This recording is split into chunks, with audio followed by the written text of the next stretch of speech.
अस्सलाम वालेकुम pigeon corner channel च खुश आमदीद। आ देख लो तुसी भी कहंदे होने में दिखाया नहीं।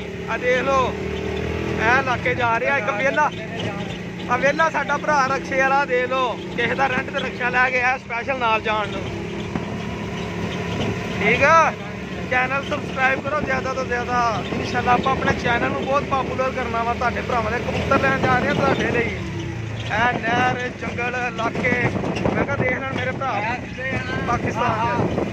पाकिस्तान च भी देख लो की आ हर पासे नूं माहौल बड़ा अलहमदुलिल्लाह इंजॉयमेंट है ते कम ना कम खतरे का खतरा। पता को नहीं किसी वेले भी